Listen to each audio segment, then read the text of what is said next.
Hey everyone, welcome back to another episode of the Fulfilled Femme Entrepreneur Podcast. It's your host, Cassandra Rosa. I'm a certified intuitive life coach and healer and business coach. And the mission behind all that we do with this podcast is to help you to create a fulfilling life and business. Today, we're going to be talking about a highly requested topic, that one being imposter syndrome. Welcome back to the podcast, everyone. I'm excited to share about today's topic. Like I said in the intro, this has been so highly requested, and I think I know why.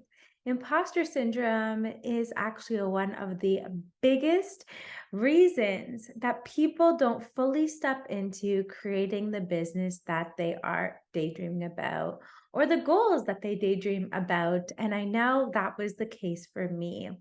I remember back in, I think it was around 2018, around there.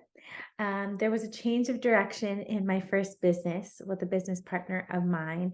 And there was this push to go out and create the business that you see here today. And there was this really one step forward, two step back mentality that kept happening. And in 2018, I ended up going to a seminar called Warrior Training Camp. And in that seminar, it became super clear what that block was. Because to be honest, it wasn't clear to me what that push and pull energy was stemming from. So I remember uncovering this inner dialogue that I had going on about why would anyone want to work with me when they can work with Tony Robbins, they can work with Bob Proctor, they can work with the greats. Why would they want to work with little old me? And that was the story that was running behind the scenes that was holding me back. And I've shared this story before, but if you've heard it before, listen to it again. Maybe there's another nugget that you're meant to jump onto. But in this seminar, we were all doing this martial arts routine. It was the end of the day. This seminar was really tiring. It was very long days and very little sleep. And the group had to do this kind of Japanese taekwondo, like karate sort of routine in unison. If one person was off, we all had to start over again. So we were doing this routine, and I wasn't familiar with this type of martial arts that we were doing. But I knew a really good friend of mine, Katie, had taken it for years. So we were all standing in the room, and I could see her from the corner of my eye doing amazing. She probably got it in like one shot of what the instructor taught us. I wasn't perfect, but I knew if I watched her, someone with the expertise, that I could get it, right? So I was watching her, I was practicing each time, and I was getting better and better and better from where I started in the beginning. And I realized there was this woman beside me named Stacy, and she was struggling. Like she was the one that was making us go over and over and over and over again. And I remember just patting on the shoulder and said, Stacy, watch me, watch me. So I was watching Katie and modeling her, and Stacy was modeling me, and she started to get better and better too. So I wasn't where I started with failing every single time. I was a few steps ahead of Stacy. And even though I didn't have years and years and years of experience like Katie did, I was just a few steps ahead of Stacy.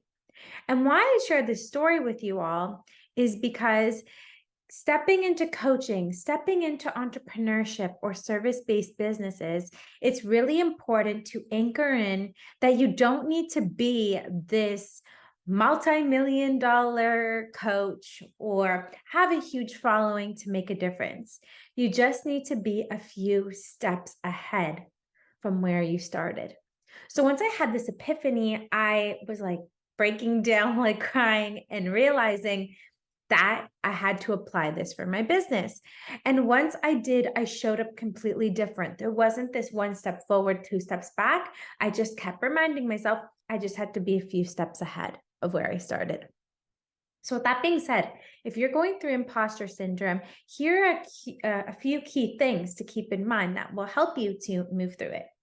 The first thing is realizing how far you've come, right? In that moment in this story, I remembered that I started where Stacy was and I progressed and I got better and then I was able to help. So really look at the beginning of your journey based on your service. So say if you're a coach in health, think about where you were in the beginning of your health journey, without all the tools, without all the know-how, without all the results that you have now. Just take a few moments and connect with that version of yourself and see what were the problems that he or she was facing. What were the obstacles that you were going through? What were you seeking most? And really look at that.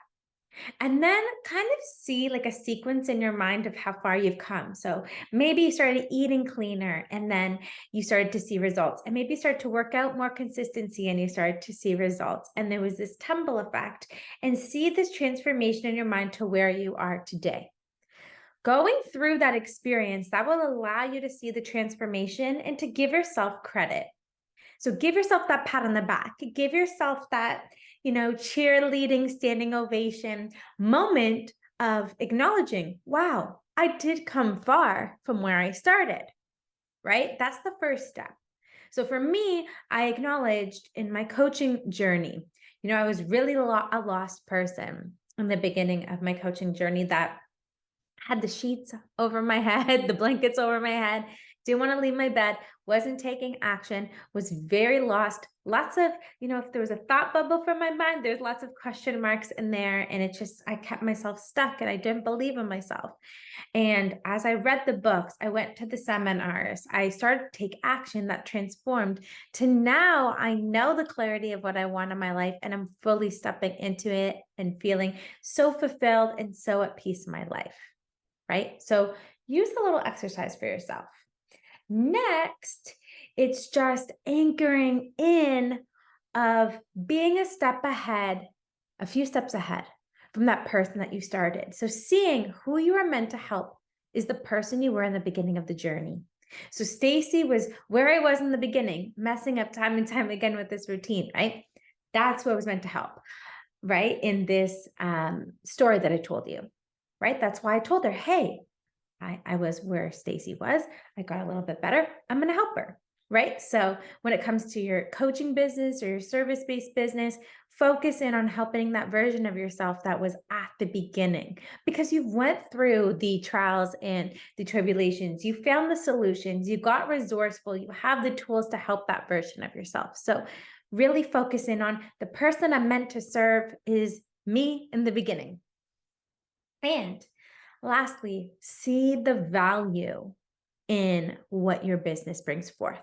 So see the value, if we go back to the health coach example, see the value in having all the tools given to you on a silver platter when it comes to eating, when it comes to workouts, when it comes to mindset, when it comes to consistency, and really acknowledge all of the resourcefulness, the lessons, the hard work that you've put towards yourself. Because once you see the value and you acknowledge all that I've gone through, all of the ahas, all of the transformation I've gone through is so valuable. And if I give this to someone, I can change their life. So creating that transformational experience is so valuable. Giving people the resources that you have that allowed you to make the transformation on a silver platter without everything that you went through along the way, the hard times, is valuable. All the time, all the energy, all the money is valuable. So when you anchor in your transformation, the value, and seeing that you don't need to be the biggest, most successful person to help someone, that is so crucial in overcoming the imposter syndrome, right? Something else that's coming through that's meant to be shared is in the beginning, you have the time available to give those extra touch points, to give that focus. to the people that the big people might not have. Tony Robbins maybe doesn't have 15 minutes a day to personally message and check in with clients as you would, right? And give that one-on-one attention. He works with thousands and thousands of people in a big container, and some people like that individual touch point. So it's really anchoring in the pros that people will have with working with you in the present moment, in the stage that you're in. That is so, so, so, so powerful. So powerful. So anchor it in, do these reflections, and really trust that you are needed more than ever.